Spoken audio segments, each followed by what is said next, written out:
Hey everyone, how's it going? I hope you're all doing great and following the 3H's of the channel. In this video, I have an insane encounter of a wildlife technologist that was stationed in the Yukon.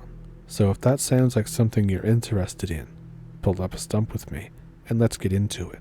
Thank you for watching. In June of 2013, I had just gotten back from 3 weeks of work in the Nahanni National Park Reserve near the Yukon around the Liard River. I was hunted by a beast for 3 days before I ultimately decided to end my duties 4 days early. I was sent up alone to the Liard River in a desolate area to camp for 3 weeks. My duty was to study, sample, and report on the fish and wildlife in the area. When I was flying out with my pilot, who was a native of the general area, he told me, "You sure are brave working out here." I said, "Why?" He replied, "I've heard lots of stories that some big game roam around the Liard, very large animals. I grew up hunting and I brought a ton of shells, so it didn't worry me too much, as I also got a briefing on the wildlife in the area. After we landed, I set up camp on a ridge that overlooked a mouth in the river. It was almost like a mini lagoon. I chose it because the land was flat and I had a great vantage point to overlook my general area. I also thought that it would be a spot that bears wouldn't be that interested in crossing due to it being high up and slightly out of the way of other more easier access to the river and some shrubbery with berries. So I'm going to skip the first 2 weeks and get right into it. My time had become very regimented and monotonous. I started getting extremely bored. I never even seen a bear since I started. No tracks, no drop-ins, no wasted food. Other than elk, deer, fox, birds, and the late-night wolf pack howl, there wasn't anything near me. I didn't really see anything at all. But one morning, I woke up. It must have been around 6:30 or 7 in the morning. I made a coffee and had breakfast. I walked up to the ridge as I normally do. I stretched, took a drink of coffee, and peered into the water and the shorelines on either side.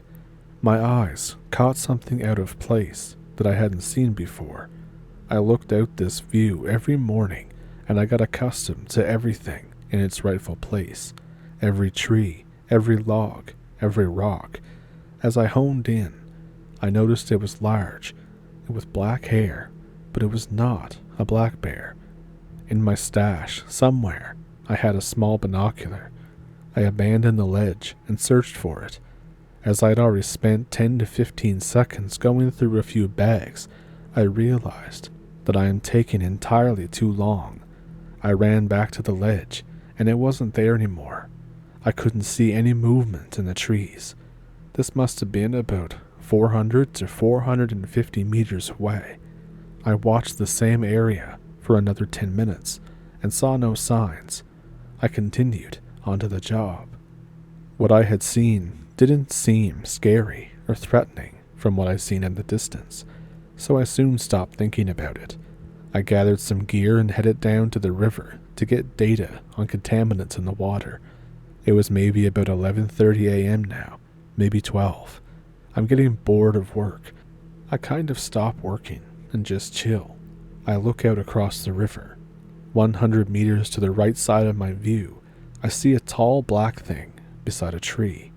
I can see 1/4 of its face and half of its body hugging a tree, trying to scope me out, covertly. I didn't panic. In fact, I acted as if I didn't notice it, but I kept watching in a nonchalant fashion. I also found solace in the fact that it was on the other side of the river. It would have to travel about 1 kilometer to the south, to the shallow part, or 350 meters uphill, northeast, the other way, to a fall and get across. After about 45 minutes, I realized that this could go on forever. I stood up, turned around, and walked towards my camp. As I took 10 paces, I heard a blood-curdling shriek or cry echo across the land. I felt like I had been shocked by a taser. I kind of double stutter stepped and looked in its direction. It was smashing through the trees about 5 to 10 meters into the brush, going toward the northeast side. I was scared. I ran to my gun, grabbed the shells, grabbed my utility knife, hatchet, and ran to a tree in the rear of my sight that was tall and healthy. I climbed about a fourth of the way up it. It took me about 4 to 5 minutes. I sat up on a Y branch and had my gun ready to go. I waited and watched at where I thought that it would come if it crossed. I now have no view of the original bank that I spoke of, but a view of a downside of my ridge toward an area that it should come from. I wait. So I'm up in this Y branch, maybe 13 or 15 feet off the ground. I could go higher if I wanted to, but I feel that this is plenty, and I have good leaf coverage.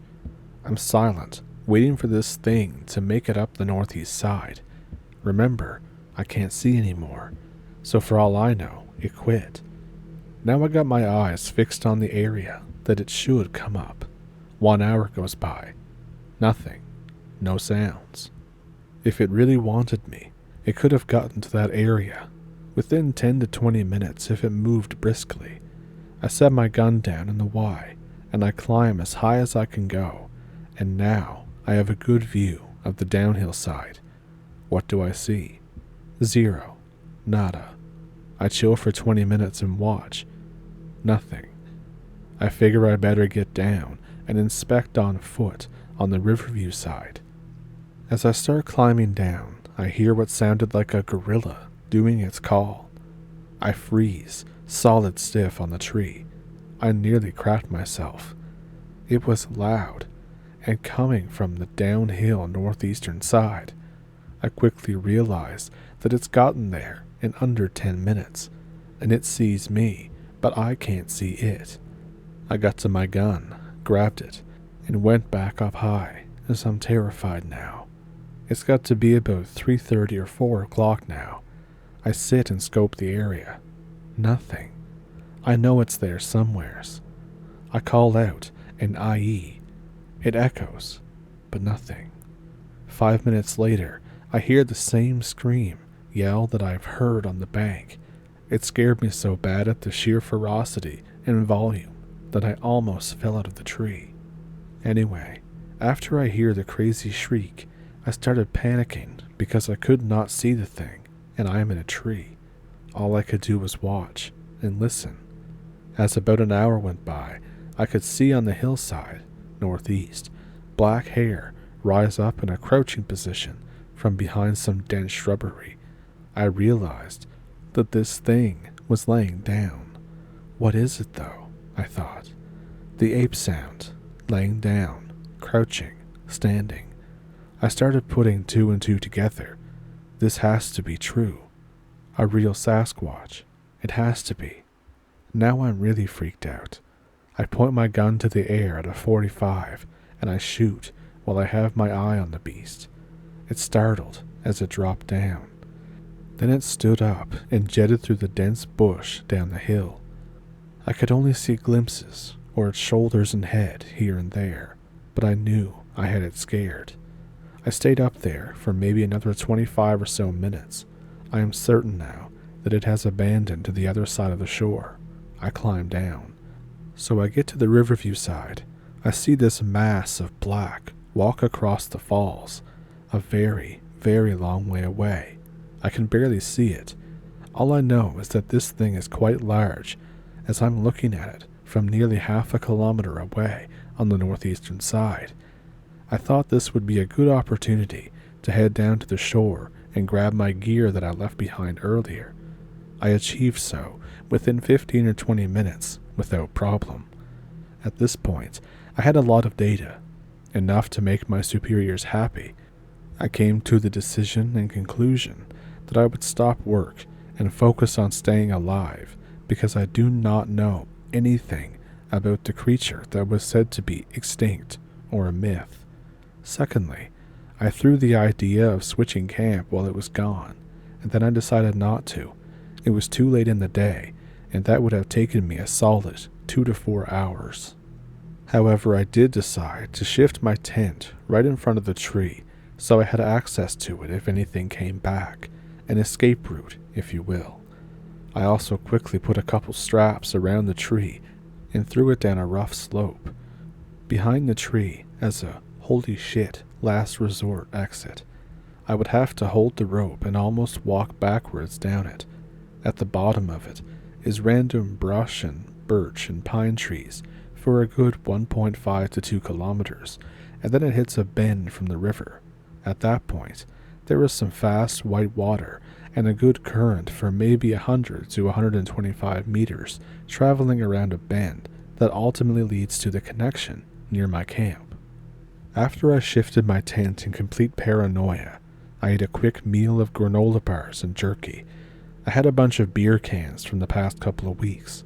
I strung up 24 cans, fishing line, and tied it 2 feet off the ground, about 5 to 8 meters outside my camp in the brush.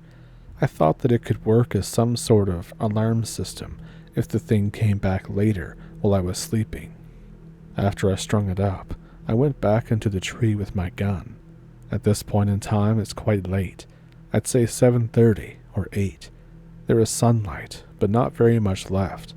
As I got halfway up the tree on a big thick branch and came off at a 45-degree angle, I calmly watched the landscape, especially that side that it was at earlier. I could see some of the beer cans from my vantage point. I didn't hear or see anything of what happened earlier after a solid 2.5 hours. I was exhausted, and I figured that I had scared it away with that one shot that I blasted off earlier. Although I wasn't completely at ease and still frightened, I was quite content with going down to the tent and sleeping. Instead of getting into my sleeping bag, I unzipped it and I laid it over my body like a normal blanket in case I had to make a quick escape up the tree. I didn't want to be messing around with zippers in the dark. I got comfy, listened, and stared at the top of my tent for a good 5 or 10 minutes, reflecting on what had happened. I came to peace with it, and I started thinking about going home, and then I passed out. At some point, I hear clanging. I was asleep for God knows how long. I quickly snap out of it. It's the beer cans clanging together softly and getting quieter and quieter. I knew it had tripped it, and it's already in my sight, or it was just testing it. I grab my gun and sneak out the rear flap.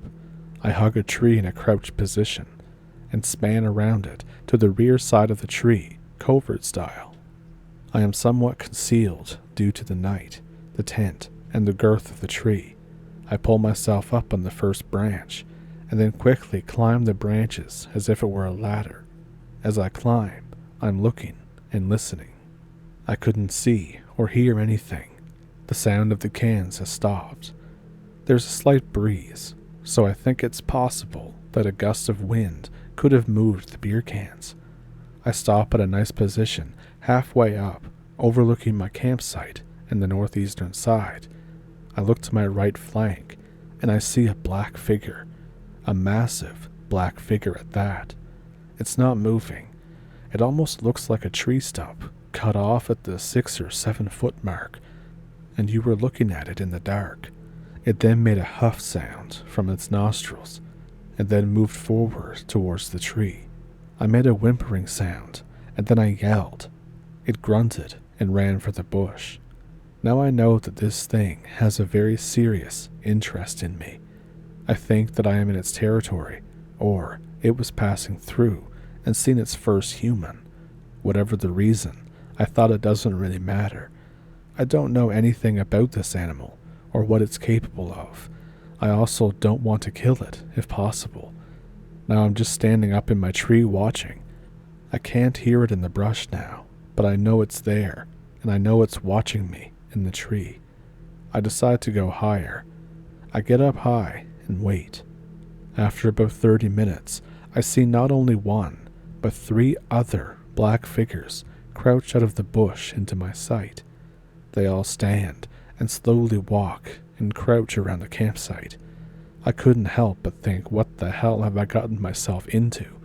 I don't get paid enough to risk my life like this, They should have known that this area was dangerous and give me better weaponry. I have a 12 gauge and shells. This is sufficient at close range, but I'd much prefer a hunting rifle with a sight. After my poor me reflection, I started thinking on the bright side. I yelled again, and they all froze and seemed to have looked in my direction. The problem is, I could not fully see them. They're black, and it's dark. I could basically only see their silhouette. One of them started making a gorilla-like noise. It stood and moved forward as the others hung back. I assumed that this was the alpha of the crew. In the midst of this, I almost thought out loud, what the hell is happening? This can't be real. Due to sheer fear and ignorance of what these things are capable of, I didn't want them anywhere near me. I pointed my gun to the ground, 6 feet ahead of the alpha, and sent a blast. I don't know if some of the pellets had ricocheted into its shins or not, but it sent it back to the crew, and they fled into the brush. I could hear them crashing down the northeastern hill. I stayed up in my tree until the break of dawn, with no more encounters. When the sun was high and bright enough, I got a good sight again of the northeast side and my campground. It was clear. I decided to call my pilot and tell him to come get me. I picked up my sat phone and got through. "Hey, it's Quinn. Can you come and get me? ASAP. I've got all the data I need." His reply was, "I thought you were coming out a bit later." I said I was supposed to, but I got more than enough data. No need for me to stay here. And he responded with, "Well, sorry to tell you, but I have to get a new fuel pump put in. Mine is shittered. It's being flown out as we speak." I asked, "How long is that going to take?" He said he would be able to fly as early as the next morning. I say, "Can you come here tomorrow morning, man? Not to be a dick, but I want to get the hell out of here." He said, "Yeah, sure. What's wrong? Just bored?" I paused. I said, yeah, I'm bored to death. I think I'm going crazy." He said, "It's no problem, Quinn. I'll be there about 10 a.m. tomorrow. Hang tight, buddy." I was happy that he was coming to get me earlier than planned, but I was sincerely depressed that I had another 26 or 27 hours of this. I felt an immense amount of anxiety that I was dealing with an unknown creature that had home turf advantage as well as a numbers advantage. I was thinking of transporting all of my stuff and camp down to that fast current area, which was 2 kilometers southeast of my camp. I thought maybe it could buy me some time and confuse these things. I figured that if I could tough it out down over there, I could maybe portage my things along the shoreline to the mini lagoon the next morning, which would be about 3 to 5 kilometers of a trek if I followed the water bends. In theory, it sounded good, but a part of me did not want to leave. I have good visibility, and this tree is massive. It seems to have done me good thus far. I wrestled with the idea for a solid hour. As I watched the landscape, I saw nothing. My thought process was interrupted when nature called. I grabbed my gun and walked to the edge of camp. I was in between my tent, tree, and the Riverview lookout. I sit on a log and lean on my gun to do my business. Just as I am finishing the deed, I see it, a black mass, peer at me from the northeastern side. I look at it. It's looking at me. I have excellent visibility of it right now. I can see its shoulders, traps, and head. This thing looks like a less muscular gorilla that stands very tall. The difference being, a gorilla's head sits on its traps. There's no neck, but this thing had large traps, but a long neck, and then a head. I quickly pull my pants up and point the gun at it. This thing is not moving or making any noise. I crouch down with my eyes on it and grab a small log. I underhand throw it like a horseshoe in its direction. It lands 10 feet in front of it. It crouches and starts making that gorilla noise again. As it's doing this, I'm slowly strafing toward my tree. I hear that god-awful shriek or yell come from deeper in the woods on the northeastern side. It must be one of its friends. As I get to my tent, it stands. I crouch behind my tent and tree and try scaling it. I look out the opposite side of my tree and tent, and that thing is standing on the east flank, maybe 25 feet from me. Oh shit, I thought. I'm not going to make it up the tree. I grab the strap and I give it shit down that rough, jagged edge. I hear the yell. Now, my adrenaline has been tapped and I'm wide-eyed scared. I get to the bottom of my face and jet toward the river. I quickly glance back over my shoulder as I run, and I see a few clumps of black masses coming down the ledge. I look in front of me and run as fast as I can in complete fear. I realize I don't have my gun. I don't even remember what I did with it. I'm running full tilt. I can hear branches and grunting behind me a ways. I know that they're after me now. I realize that I have to be in their territory and they want me out of it. All of a sudden, in front of me to my left, I hear a shriek echo through. I hang a right and keep going. I'm starting to gas out. I can feel a cramp in my stomach, but I soldier on. This is life or death, I thought.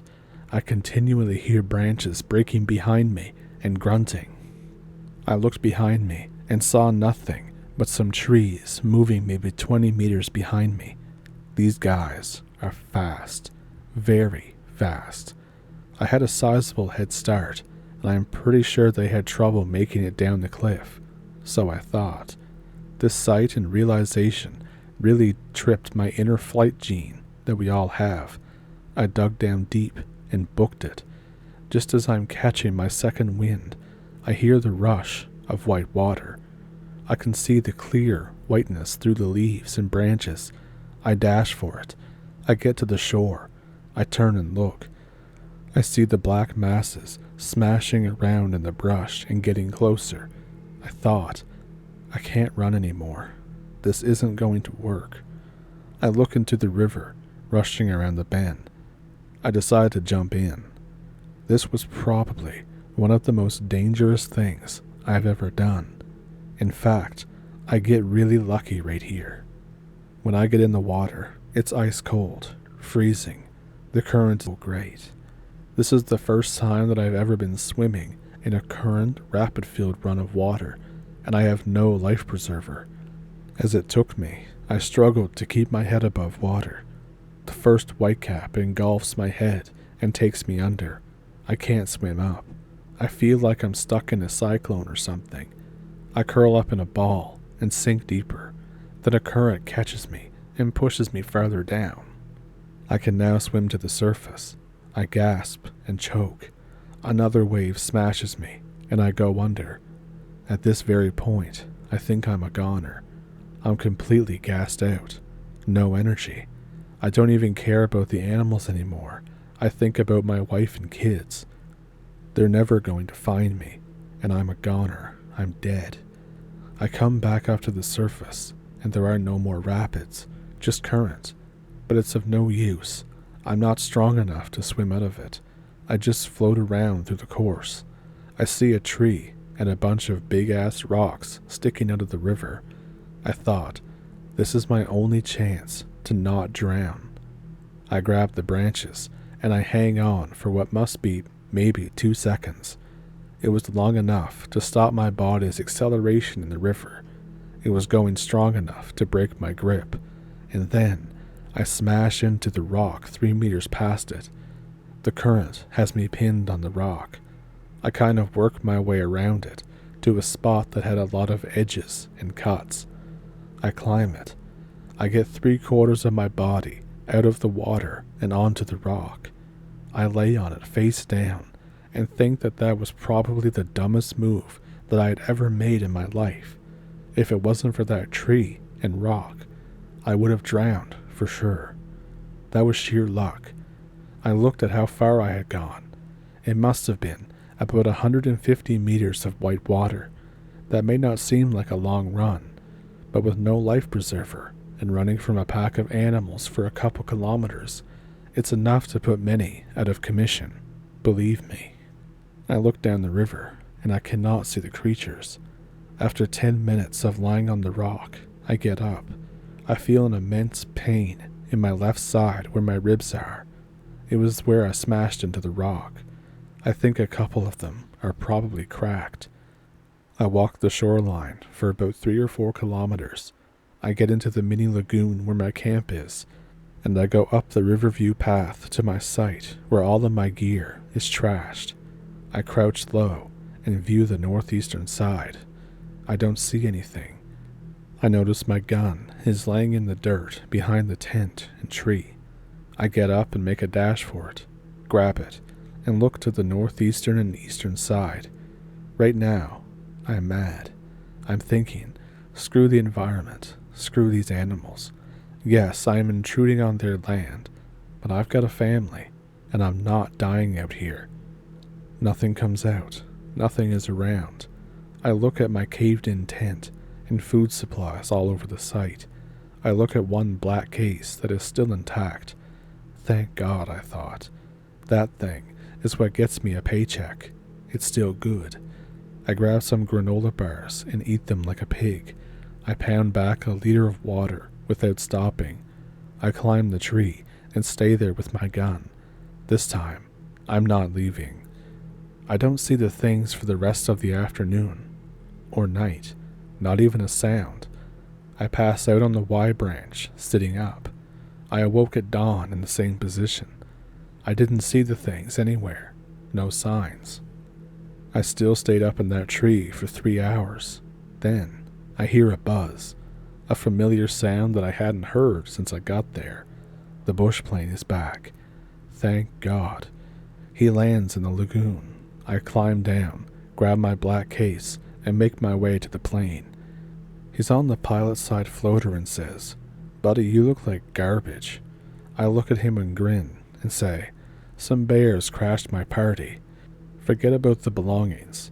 Let's just go."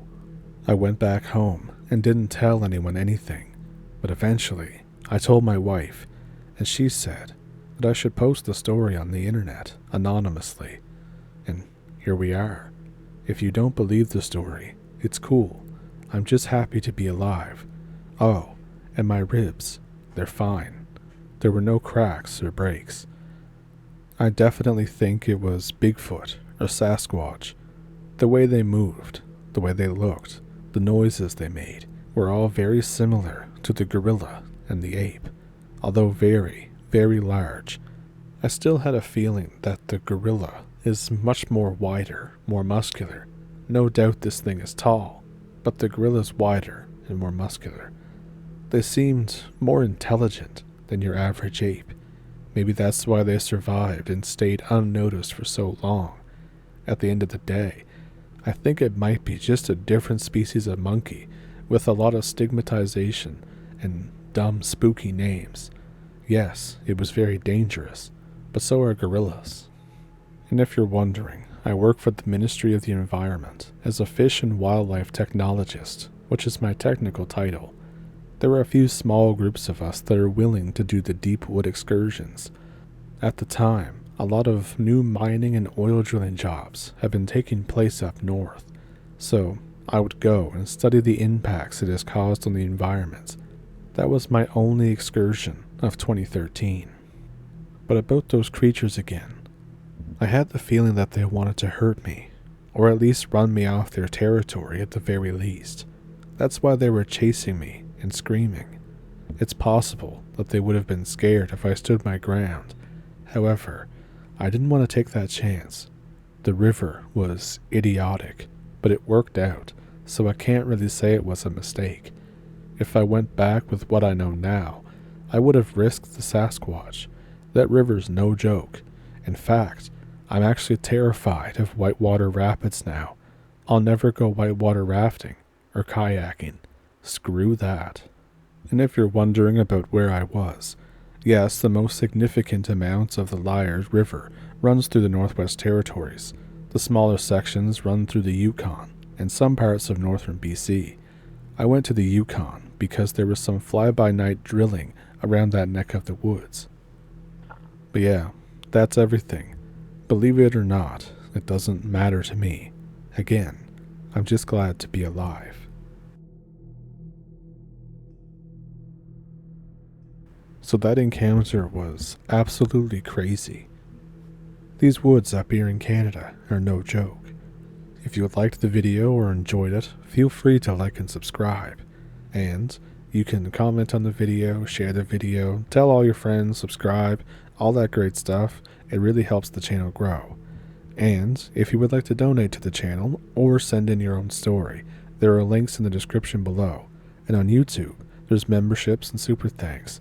And with all of that, I hope you enjoyed it. I hope you'll stick around for the next week, and the week after, and the week after, and yeah, we'll just have a good time. But yeah, thank you for pulling up a stump. Thank you for watching. Have a good week.